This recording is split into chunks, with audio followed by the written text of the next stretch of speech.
શ્રી ગણેશાય નમઃ. ઓમ શ્રી પરમાત્મને નમઃ. આજે આપણે સાંભળીએ ગીતાજીનો 7મો અધ્યાય.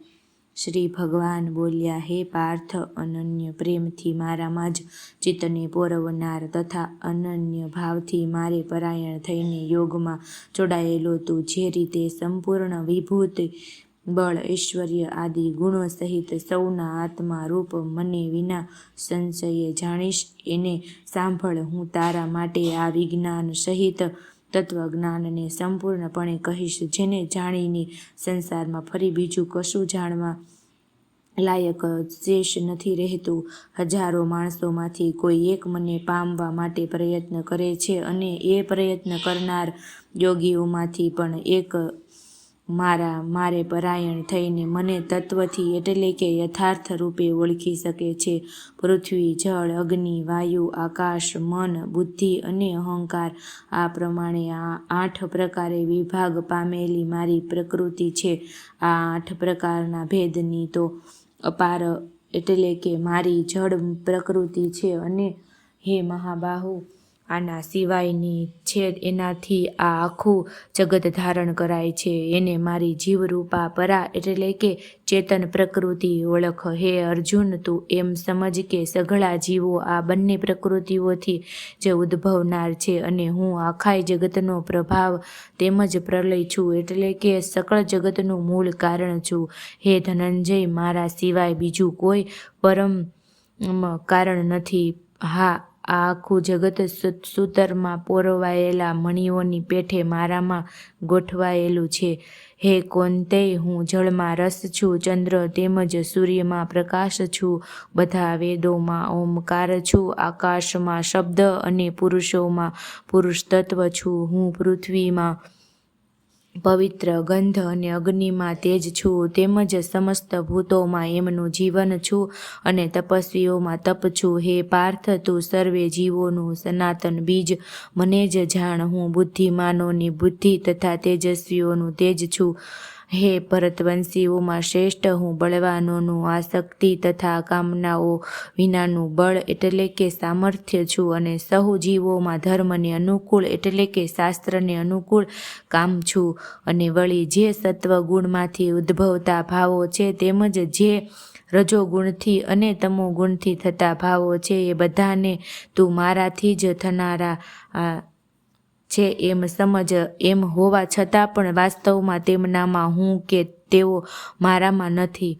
ગુણોના કાર્યરૂપ સાત્વિક, રાજસ અને તામસ એવા આ 3 પ્રકારના ભાવોથી આ આખો સંસાર પ્રાણીઓ સમુદાય મોહ પામી રહ્યો છે. માટે જ આ 3 ગુણોથી પર એવા મુજ અવિનાશીને નથી ઓળખતો, કેમ કે આ અલૌકિક અર્થાત ઘણી અદ્ભુત ત્રિગુણમયી મારી માયા પાર કરવી ઘણી અઘરી છે. પરંતુ જે માણસો માત્ર મને જ નિરંતર ભજે છે, તેઓ આ માયાને પાર કરી જાય છે, એટલે કે સંસાર સાગરને તરી જાય છે.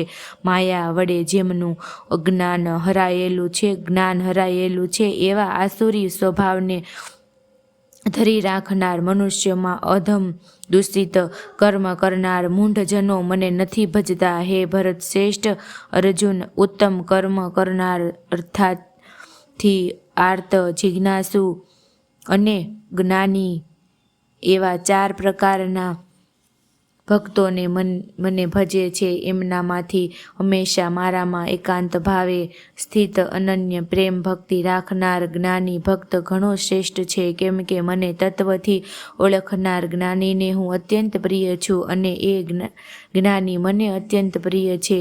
આ બધાય ભક્તો ઉદાર છે, છતાં એ સર્વેમાં જ્ઞાની તો સાક્ષાત મારું જ સ્વરૂપ છે એવો મારો મત છે.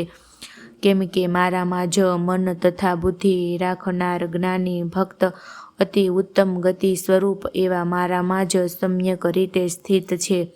ઘણા જન્મો પછીના અંતિમ જન્મમાં તત્વજ્ઞાન પામેલો માણસ સર્વ કાંઈ વાસુદેવ જ છે એવા ભાવે મને ભજે છે. એ મહાત્મા ઘણો દુર્લભ છે. અમુક ભોગોની કામના વડે જેમનું જ્ઞાન હરાઈ ચૂક્યું છે, એ માણસો પોતાના સ્વભાવથી પ્રેરાઈને અમુક નિયમને ધારણ કરી અન્ય દેવતાઓને ભજે છે, એટલે કે ઉપાસે છે. જે સકામ ભક્ત જે દેવતાઓના સ્વરૂપને શ્રદ્ધાથી પૂજવા ઈચ્છે છે, તે ભક્તની શ્રદ્ધાને હું એ જ દેવતા પ્રત્યે દઢ કરું છું. એ માણસ એ શ્રદ્ધાથી યુક્ત થઈ દેવતાનું પૂજન કરે છે અને એ દેવતા પાસેથી મારા વડે જ વિધાન કરાયેલા એ ઈચ્છેલા ભોગોને નિસંદેહ પામે છે.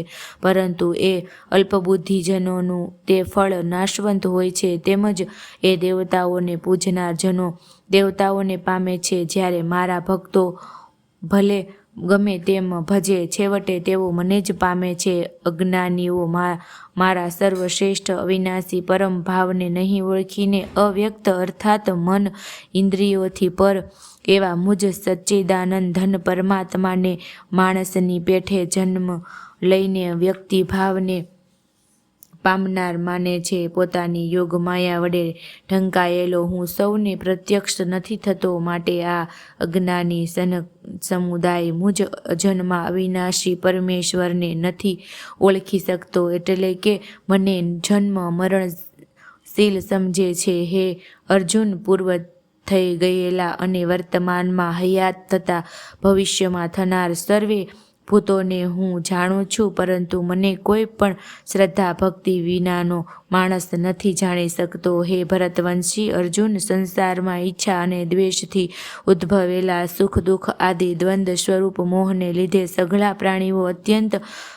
અજ્ઞતાને પામી રહ્યા છે. પરંતુ નિષ્કામ ભાવે ઉત્તમ કર્મોનું આચરણ કરનાર જે માણસનું પાપ નષ્ટ થઈ ચૂક્યું છે, એ રાગ દ્વેષ જનિત દ્વંદ્વ સ્વરૂપ મોહથી મુક્ત થયેલા દ્રઢ નિશ્ચયી ભક્તો મને સર્વ રીતે ભજે છે. જેઓ મારે શરણે થઈને જરા અને મરણમાંથી છૂટવા માટે પ્રયત્ન કરે છે, એ માણસો એ બ્રહ્મને, સમગ્ર આધ્યાત્મને તેમજ સંપૂર્ણ કર્મને ઓળખી લે છે. જે માણસો અધિભૂત અને અધિદેવ સહિત તેમજ અધિયજ્ઞ સહિત સૌના આત્મા સ્વરૂપ મને અંતકાળે ઓળખી લે છે, એ મારામાં ચિત્ત પોરવેલા માણસો મને જ ઓળખી લે છે, એટલે કે પામી જાય છે. શ્રી કૃષ્ણ અને અર્જુનના સંવાદમાં શ્રીમદ ભગવદ્ ગીતા રૂપી ઉપનિષદ અને બ્રહ્મ વિદ્યા તથા યોગશાસ્ત્ર વિષયનો જ્ઞાન વિજ્ઞાન યોગ નામનો 7મો અધ્યાય સમાપ્ત. શ્રી કૃષ્ણાર્પણમસ્તુ.